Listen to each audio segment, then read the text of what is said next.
Hi there, I'm Samuel Doveri Vesterbye, the Director of the European Neighbourhood Council and the host of the MEDIATIZED EU podcast series. Today, we're continuing our deep dive into MEDIATIZED EU project, a 4-year initiative funded by the European Union through the Horizon program, which is one of the EU's large research programs. This project brings together partners from 7 countries: Georgia, Belgium, Ireland, Spain, Portugal, Estonia, and Hungary. In previous episodes, we have divided it into the early stages of our research, discussing some of our key findings from the desk research, the policy scoping report, media analysis, and shared insights from interviews with political and media elites in each of the countries I mentioned before. We've also tried to shed light on the dominant discourses about the EU and its influence on policymakers and journalists, especially across the media. And so at this point, our teams have already really conducted the nationwide surveys in all of the countries. We've held discussion with various public groups. The findings of these efforts really provide quite a rich perspective on the state of debates surrounding Europe, surrounding the European project, and how it's represented in the public opinion of each of the countries. So today, I'm joined by my colleague from Hungary, Dr. György Lengyel, who is Professor of Sociology at the Corvinus University of Budapest. György will discuss the findings from his country, Hungary, and offer deeper insights into how the EU is portrayed and perceived there. But let me first start by welcoming you, György, and thanking you for joining me today. It's a pleasure. Thank you, Samuel. So yes. Let me jump right in with the first question then. What were the key findings from the nationwide survey that you completed as part of the project in Hungary? Right. As you mentioned, we tried to introduce all of the accumulated knowledge in the previous waves of this research into the survey. So we were wondering what people think about the European Union, European integration, and also what do they think about the state of the Hungarian media and the elites, and what are the relationship between these and between the perception of the EU processes. One of the findings was that people are quite aware of the processes of polarization within the Hungarian elite, the broken consensus of the previously existing broken consensus of elites, and also they think that the Hungarian media is polarized, as we stated previously. It is asymmetrically polarized with an overwhelming influence of the pro-government media. And also, people are aware of the dangers of disinformation via the media. The majority of people think that more balanced media structure would be important. And also the relative majority think that further unification of elites would be important instead of this type of imbalanced elite polarization. What they think about the EU and European integration processes is that the vast majority of people think that the European Union membership in pragmatic terms was and is useful for the country and useful for themselves, that is, like people like them, well, like themselves. It is important to recognize. Also, so in pragmatic terms, people, the majority of people do acknowledge the advantages of being part of the European Union. Also, the vast majority, sorry, think that the vast majority have a strong European identity and a strong feeling attachment to be attached to the European Union. In international comparison, if I'm not mistaken, the Hungarian public is above the EU average in this respect. Still, it did exist from the 90s on, and after joining to the EU, it was the enthusiasm was a bit less high, but afterwards still the majority, I mean, think that EU membership is important, and European identity is an important value for us personally. So this is what we also did find in our survey. And there were other important elements we recognized or we also could analyze.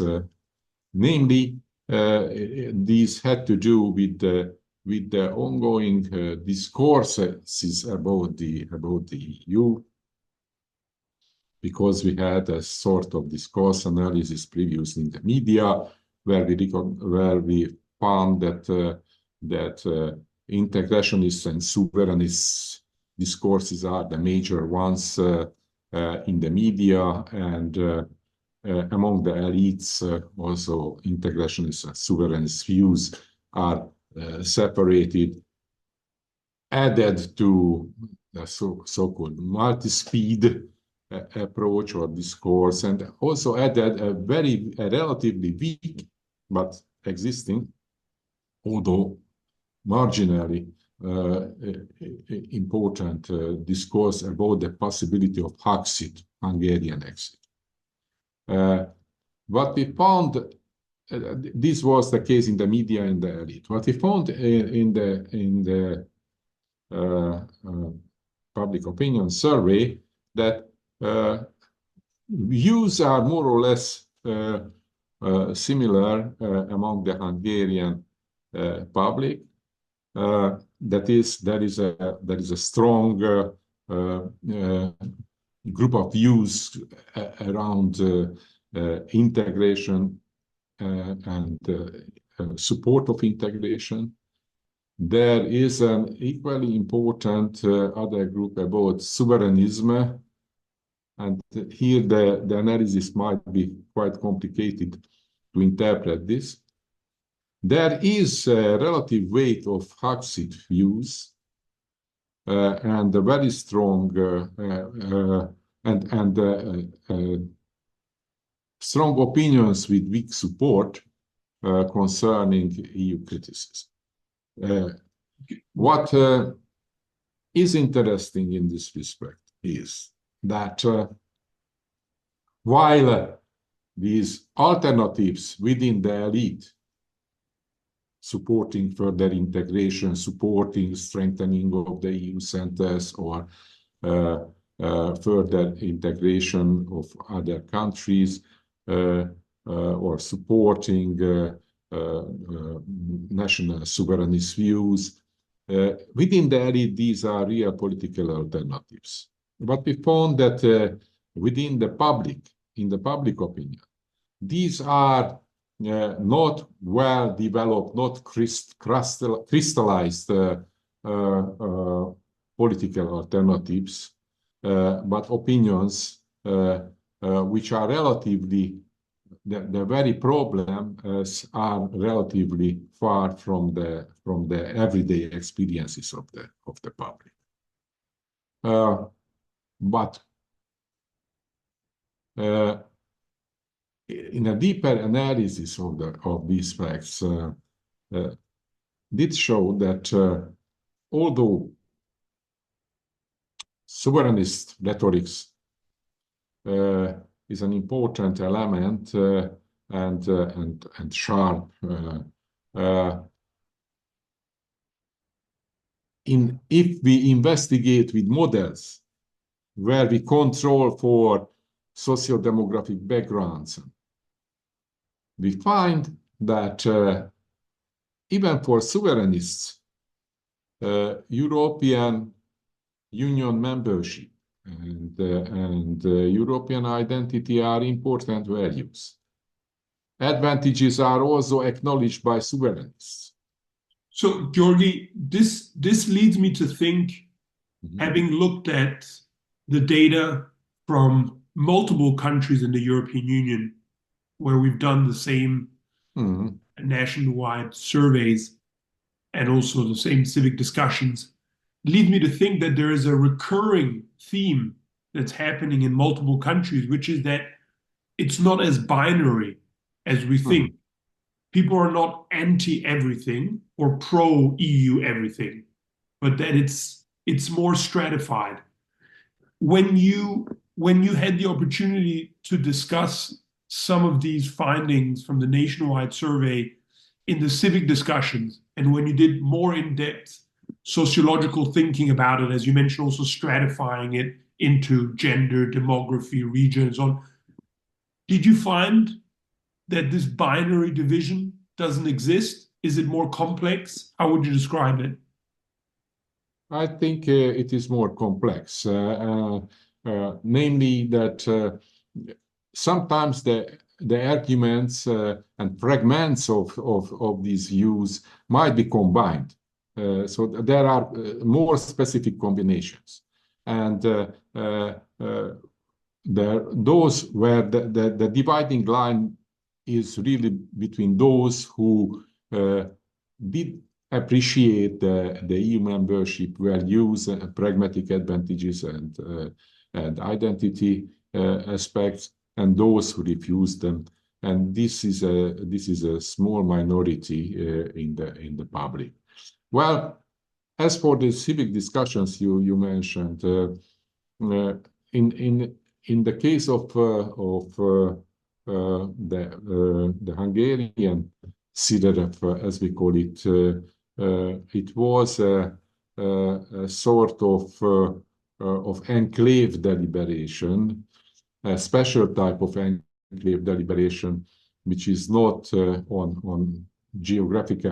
based not on geographical proximity, but proximity of values and interests, because we organized this among a sort of epistemic community of researchers, those who were experts of EU issues and sociological aspects.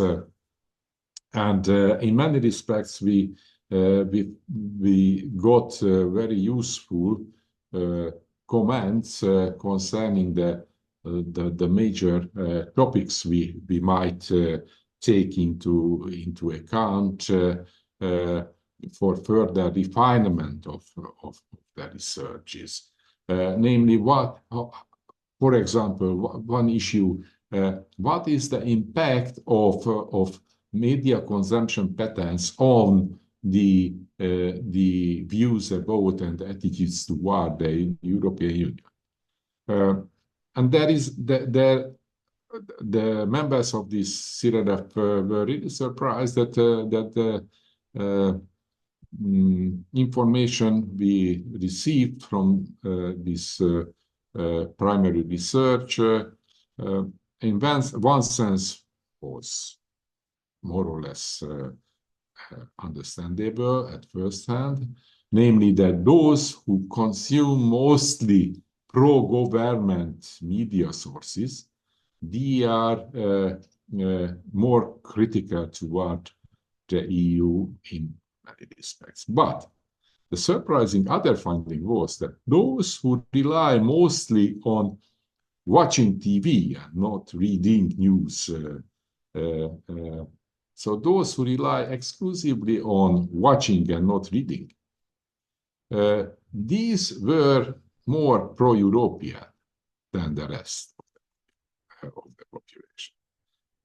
It's not easy to understand, because one may suppose that those who watch TV are probably less educated, less interested in public issues, so their cognitive mobilization, as Ingvar called it, is not so high.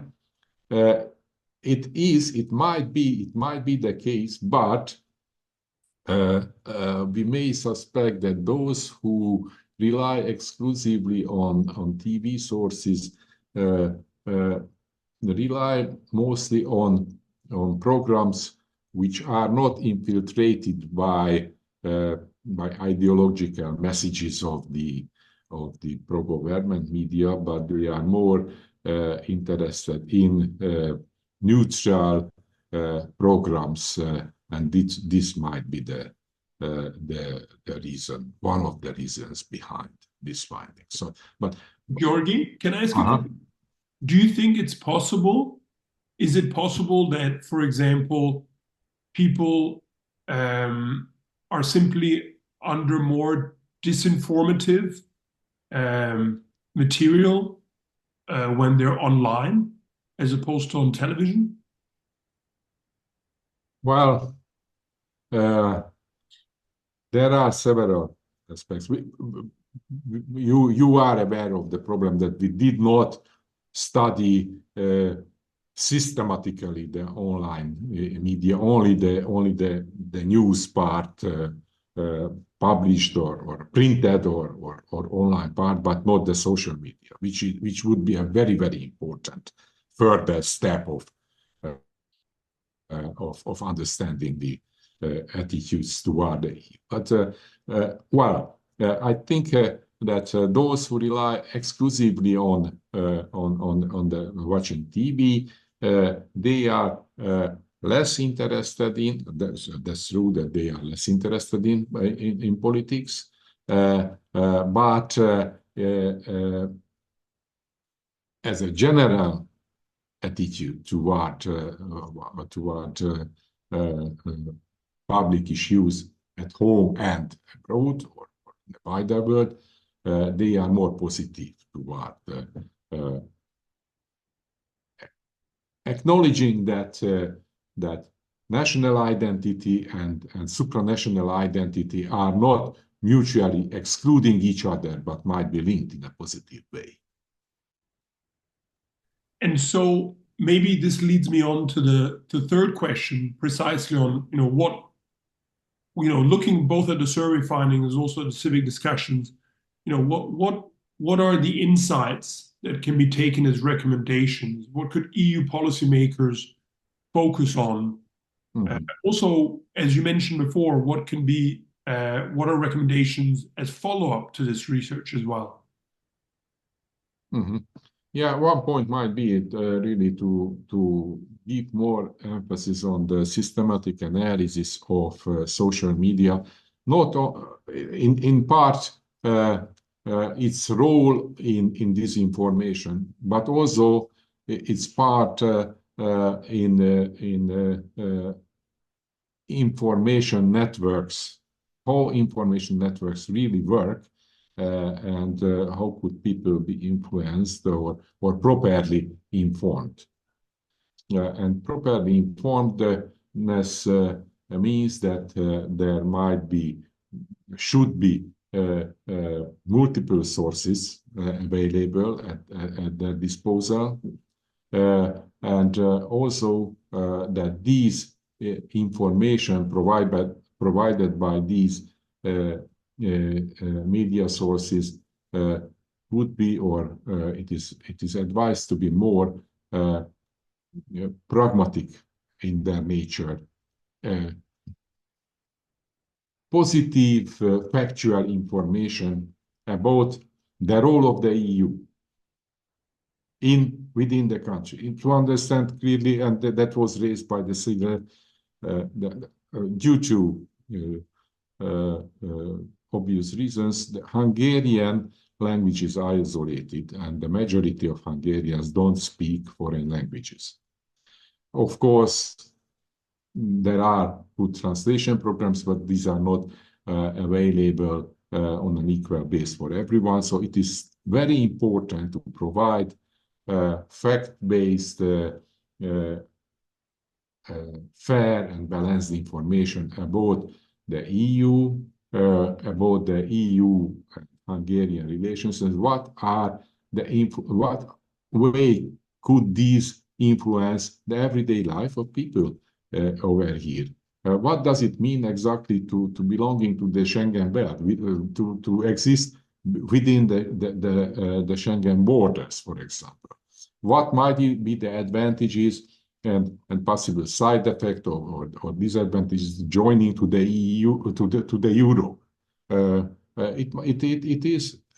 It is very, very far from the everyday way of thinking of people, and they are not prepared to draw the proper conclusions, because they don't get balanced information about these issues, which obviously have everyday consequences. What does it mean, for example, to joining to the prosecutor, the European Prosecutor's Office? What could it mean in the future? And what does it mean that there is an ongoing emergency state situation in Hungary for years, almost for a decade? People don't feel the consequences in their everyday life, but they may feel it from one day to the other if politics get even more sharper and it conflicts will be even deeper, or geopolitical reasons make it necessary for the governing politicians. So it is very, very important to provide balanced multiple information. That was one clear advice. The other could be that EU should find more partners, not only on the top political levels, but in civic organizations as well, and provide more channels for the support. And also we had a special comment, but it was also supported by others, like the Spanish team, that sometimes